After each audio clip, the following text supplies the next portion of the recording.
So after all that, what have we learned about the classics? Starting with the identity, it's about a rebellious teenager who makes a bold stand against, metaphorically, a businessman turning the world into his own corporate empire. A lot of thought and personality went into these games, and as a result, made some of the most loved platformers and video game characters. Sonic's heroic move provokes other people to get out of their comfort zone and even go as far as to risk their own lives to do good, the same way that one kid has. He's the kind of hero that children can aspire to be, a laid-back teenager who has a heart of gold when a crisis is calling. This is what sets him apart from other retro video game heroes. He's younger than the usual protagonist, has an attitude to show how impetuous he is, like most kids, and he's relatable while also being inspiring. He's a carefree guy who loves to have fun and is courageous enough to do what's right, no matter how intimidating it seems. I bet some of you used to say, I want to be like this guy when I get older, back when you were younger. I did. The world of this franchise is like our own, a blend of natural and industrial settings. At first, things were black and white. The natural areas are good and pleasant, and the industrial areas are menacing and grim. But in Sonic CD, we see technology in a positive light, benefiting everyone's lives, changing the perspective of what we initially thought. True, Eggman is a scientist who uses technology for evil deeds, but Tails is a scientist who uses technology for gallant means. Technology is only immoral when we intend it to be. All regions have that perfect balance of light and dark tones. Most people, especially the older fans, remember only the amiable and vibrant colors, but within the cracks, we see what Eggman envisions the world to be. And ancient civilizations have brought themselves to their own self-destruction out of greed and lust for power. One instance has urged a god to raise a piece of the earth into the sky. It's this touch of the dark that gave these games that oomph. These old platformers are much more intelligent than we give them credit for. So how is the classic era represented today? There have been a few scarce nods back in the 2000s, but the 2010s? Holy sh**! I know we've got a couple of years left, but this entire decade has practically been dead set on being the major comeback to the classic era. Sonic 4, Sonic Generations, Sonic Mania, and recently, Sonic Forces. Hell, even Sonic Lost World couldn't keep its paws off the Genesis imagery. At least Sonic Colors has zero callbacks to the classic stages and boss fights, so I'll give it that. But the former games, they can be summed up as Sonic on member berries. Remember Super Mega Sonic? Ooh, I remember. Remember Stardust Speedway? Oh, I remember. That was fantastic. Remember the Death Egg Robot? Remember Chemical Plant Zone? Remember Green Hill Zone? Remember Green Hill Zone? Remember Green Hill Zone? Remember Green Hill Zone? Remember Green Hill Zone? You know, this should be its own category, classic throwback games. Yes, they excel in capturing the look of the classics, and we have Sonic back in his retro potbelly design, and that's neat, but they lack the most important factor, the soul. I have no doubt that the older fans love the Classic Tetralogy, but I feel the perspective of them is so shrouded in nostalgia and first impressions, they overlook the mature and subtle themes. To them, Sonic is just brightly colored junk food with nothing significant to discuss over. If anything, Sonic 4 fits that description. You just jump on robots, save some cute animals, get some magic rocks, the end, shut up. But looking back, the classics are much more sophisticated than people would tell you. Each installment contributed to world building with new characters, new regions, and more was added to the mythos. Sonic 2 wasn't a repeat of the original, no, it was a sequel to the original. The classic throwbacks are lacking here. Don't get the wrong idea, I like them fine, Generations and Mania more so than the others, but they disappoint in serving as proper successors. Character development is pretty much at a blank, the new stages are too few, there's far less world building, and the mythos has been untouched. To be frank, I think we're taking a step back in this department. Now some of you may respond with, who needs story? Only gameplay matters. Well, if that's the case, then the classics wouldn't have been so special. The story in them helped give the franchise its identity. It's a major reason why Sonic CD is one of my favorites. Without it, the games don't have as much weight to them as they should. We learn nothing new about this world, and Sonic doesn't grow as a character. Speaking of which, let's go over Classic Sonic. In the 2011 installment, Sonic Generations, Sonic's classic incarnation was retconned into a slightly different person. Personality is kept to a minimum, as he just stands there and smiles. Instead of being the cool teenage action hero, he leans more on being the kid brother of the action hero. And it really doesn't help when he's standing next to someone else, especially Tails. This version of Sonic is the embodiment of what the older fans thought he was like. A mute, plushy retro platform hero who's unfortunately way too cute. And that's the most appropriate way of describing him. Too cute. I mean, look at the opening of Sonic Mania. He's running on abstract platforms, the colors are super bright, and the music is so chipper. Aw, it's adorable. Now look at the opening of Sonic CD. The environment is grounded, the tone is at the right extent, the music is serious enough, and Sonic looks so determined. Now, I don't mind Sonic being snarky. In fact, that is one of his core characteristics. But without those moments of dread, he's unbalanced. Sonic was always meant to be cool, not cute. While I did enjoy Mania a great deal, it was such a missed opportunity to have a sequel to the classics that's truly its own game. A sequel that doesn't rely on tired cliches like Green Hill, Chemical Plant, the Death Egg Robot, etc.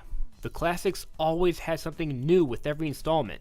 I want that to be in a future game. I would love a classic successor with all new stages, new boss fights, and expansion on the lore, especially if it's done by the same team behind Mania. Yeah, there would be only 6 or 7 stages, but that hasn't stopped me from loving the original or later games with the same amount of length. And if these guys are working on a new title, I'd be all over that. If you think Sonic should just be a mindless platformer, go back to these games and you might stumble across something you haven't seen before. Well, that just about covers my thoughts on the classic era. After revisiting them, I grew to love them even more.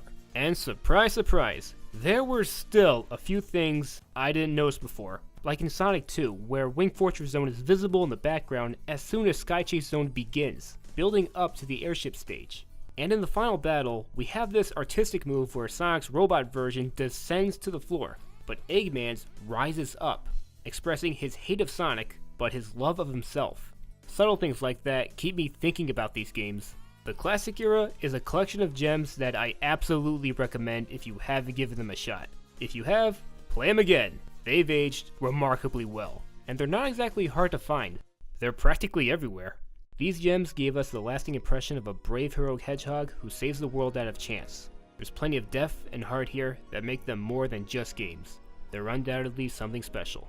They are, by all means, classics.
Wonder Man, Wonder Man.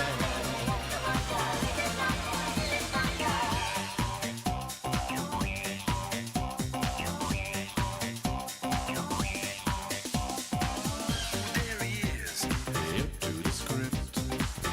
There he is, suited and booted. There he is, like Bayrays King Kong. Fast to hurt, you'll get a slap. You take a nap in a spin attack. Take a nap in a spin attack. Be that good, just ain't that easy. He is a Mr. Wonder Man. He's a Mr. Wonder Man. Wonder Man. Wonder Man.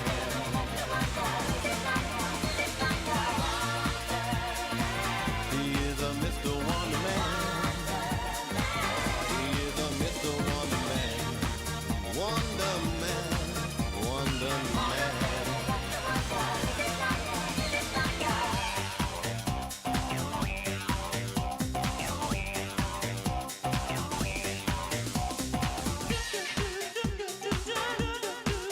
Oh yeah.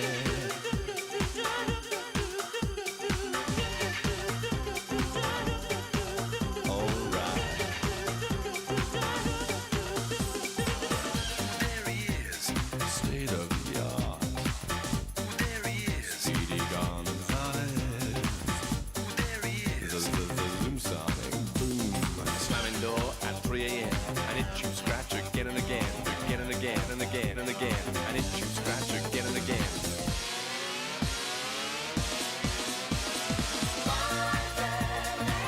He is a Mr. Wonder Man. He's a Mr. Wonder Man. Wonder Man. Wonder Man.